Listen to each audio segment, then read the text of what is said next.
आज बात करेंगे मॉडिफिकेशन ऑफ एडवेंटिशियस रूट। जैसे टैप रूट में जब टैप रूट एडिशनल फंक्शन करता है तो उसको हम कह रहे थे मॉडिफिकेशन ऑफ टैप रूट। तो यहाँ पर एडवेंटिशियस रूट भी स्पेशल फंक्शन करना शुरू कर देता है, यानी कि एडवेंटिशियस रूट में एडवांस रूट, बट जब वो स्पेशल कम रूट फंक्शन यानी कि एब्जॉर्प्शन ऑफ वाटर और एंकरिंग के अलावा जब वो करने लगता है तो उसको कहते हैं मॉडिफिकेशन ऑफ एडवेंटिशियस रूट। और ये इसको हम डिवाइड कर सकते हैं 3 भाग में। ये वाला है आपको modification of adventitious root for storage of food, यानी वो डिफरेंट टाइप से फ्लैशी हो जाता है क्योंकि वो फूड स्टोर करता है। जैसे यहाँ पे सिंगल ट्यूबलर रूट, तो जैसे स्वीट पोटैटो में क्या होता है कि इस तरह से स्टेम निकलेगा, मान लीजिए इसका रेडिकल है और ये मेन प्लांट है, तो यहाँ पे प्रत्येक जगह पे इस तरह से ये ग्रो करता है और ऊपर में इसका एरियल पार्ट होता है। तो सिंगल ट्यूबुलर रूट इसको कहते हैं, यानी ये हो गया आपको मॉडिफिकेशन। ये फ्लैशी होता है फॉर स्टोरेज ऑफ फूड, यानी फूड को ये जमा करके रखता है। और ये फैसिकुलेटेड को यहाँ पे हमने लिखा है मल्टीपल ट्यूबरस। मल्टीपल ट्यूबरस का मतलब वो एक नहीं कई, ये ब्रांच ढेर सारा गुच्छा का जैसा हो जाता है रूट, और तब इसको हम कहते हैं फैसिकुलेटेड। ये आपका डहेलिया में है, एस्पारागस वगैरह में होता है। बीडेड रूट, बीडेड का मतलब माला के जैसा, जब ये रूट इस तरह का हो जाता है due to storage of food, यानी सभी रूट नहीं लेकिन एडवेंटिशियस रूट कई, वो स्टोरेज ऑफ फूड के कारण एक माला का जो फूल होता है उसके जैसा, बीड के जैसा, यानी माले के दाने के जैसा, तो उसको हम कहते हैं बीडेड रूट। इसका सबसे अच्छा एग्जांपल है ग्रासेज। नॉडुलस रूट को हमने यहाँ लिखा एरो रूट। एरो रूट का मतलब ये इस तरह से रूट है तो लास्ट में ये नॉडुल्स के जैसा, एरो के जैसा हो जाता है, इस तरह से एरो, तो इसको हम एरो रूट कहते हैं।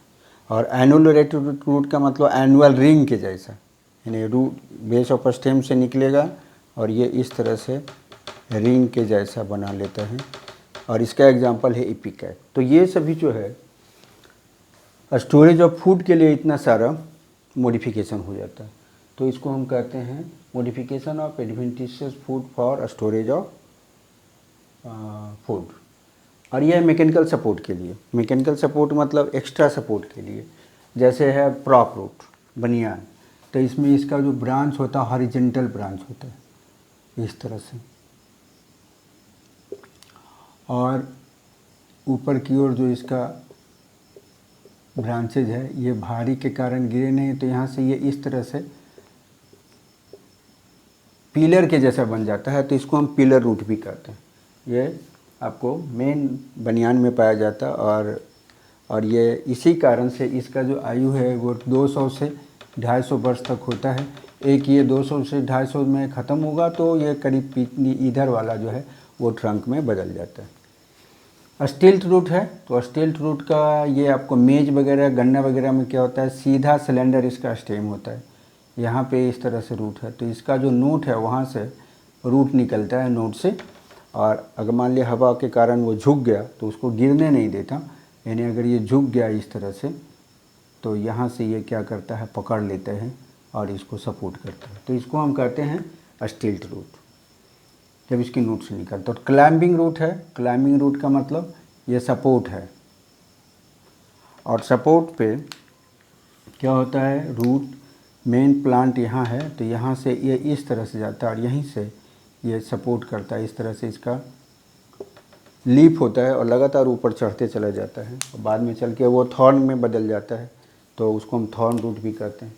तो ये आपका क्लाइंबिंग रूट है। मनी प्लांट इसका मेन एग्जांपल है, लेकिन यहाँ पर नोड से निकलता है, और जब क्या हो वैसा प्लांट है जहाँ पे नोड इंटरनोड दोनों जगह से निकलता है, इस तरह से रूट, नोड से भी इंटरनोड से भी। तो जुवेनाइल फेज यानी कि यंग स्टेज में दीवार में चिपक जाता है और वो चढ़ते चला जाता है, तो वो इसका एग्जांपल है इवी, उसको कहते हैं क्लिंगिंग रूट।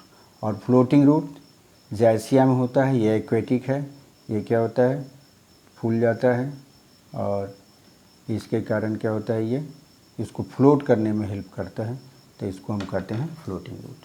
तो ये मैकेनिकल सपोर्ट के लिए है, मॉडिफिकेशन ऑफ एडवेंटिशियस रूट। लेकिन आपको पता होगा कि रूट का काम एब्जॉर्प्शन ऑफ वाटर एंकरिंग होता है, लेकिन इसके साथ साथ ये फोटोसिंथेसिस भी करता है। कभी कभी पूरे प्लांट को जिंदा कर रखता है, मतलब दूसरे होस्ट से वो एब्जॉर्ब करता है, और ये डेप्थ देता है फॉर पेरिनेशन देने के लिए। तो कंट्रैक्टाइल रूट है, रिप्रोडक्टिव रूट है, यानी यहाँ जो ये स्वीट पोटैटो है ये जब मैच्योर करता है उसके बाद क्या होता है कि उससे रूट बड निकलता है, और वो रूट बड डेवलप कर जाता है नए प्लांट में। और हाइग्रोस्कोपिक रूट यानी वो जो रूट होता है वो हवा से ही मॉइस्चर वगैरह खींच लेता है, तो उसको हम हाइग्रोस्कोपिक रूट कहते हैं। तो एसिमुलेटरी रूट जैसे ट्रैपा है, तो सिंघाड़ा जिसको कहते हैं, तो वो पानी में होगा, इसका इस तरह से लीफ निकलता है। तो यहाँ से कुछ रूट जो होता है वो ग्रीन हो जाता है और वो फोटोसिंथेसिस करने लगता है, तो उसको एसिमुलेटरी रूट कहेंगे। लेकिन कुछ प्लांट है जिसका पूरा का पूरा जो रूट होता है वो हरा ही होता है, यानी इसको हम रूटेड प्लांट कहते हैं। सिर्फ ब्रीडिंग सीजन में उसका सूट निकलता है, तो उसका नाम है पोडोस्टिमन। और एक है आपका टिनोस्पोरा जिसको हम गिलोय कहते हैं। उसमें भी क्या होता है, टिनोस्पोरा में रूट जो होता है वो फोटोसिंथेटिक होता है, जिस प्लांट पे रहेगा उससे वो लटका रहता है और वहीं से वो फोटोसिंथेसिस करते रहता है।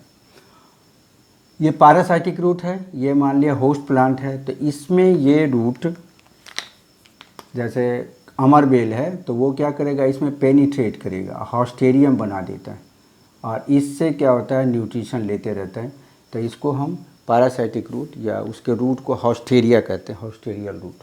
कस्कुटा या डोडर इसको कहा जाता है। कंट्रैक्टाइल रूट केसर का रूट होता है, इसमें क्या होता है कि पेरिनेशन देता है, मतलब ये इस तरह का पूरा रूट है तो पेरिनेशन देता है, तो वो डेप्थ में चला जाता है, 60 to 70% ये कंट्रैक्ट हो जाता है और इसको प्रॉपर डेप्थ देता है फॉर पेरिनेशन, तो इसको हम कहते हैं कंट्रैक्टाइल रूट। और रिप्रोडक्टिव रूट मतलब रिप्रोडक्शन में भाग लेता है, एक ऐसा रूट जैसे स्वीट पोटैटो, यहाँ से रूट बड निकलेगा या लीफ में ही ब्रायोफाइलम जिसको पत्थर चट्टा कहते हैं, तो इसके मार्जिन से रूट वगैरह डेवलप करेगा, उसके बाद सूट डेवलप करेगा, नया बन जाता है, तो उसको हम लीफ रूट कहेंगे। लेकिन ये रिप्रोडक्शन में भाग लेता है इसलिए इसको हम रिप्रोडक्टिव रूट भी कहेंगे। और हाइग्रोस्कोपिक रूट को एपीफाइटिक भी बोलते हैं। एपीफाइटिक मतलब ये क्या होता है कि दूसरे प्लांट पे सहारा लेता है और यहाँ पर इसका जो रूट होता है वो फैल जाता है, स्पॉन्जी हो जाता है, उसको वेलामेन कहते हैं, और ये मॉइस्चर एब्जॉर्ब करते रहता है, तो इसको हाइग्रोस्कोपिक कहते हैं। वैंडा है और ये ऑर्किड है। तो इस तरह से ये रूट है। अगली क्लास में जितना भी रूट पढ़े हैं सबका हम लोग फंक्शन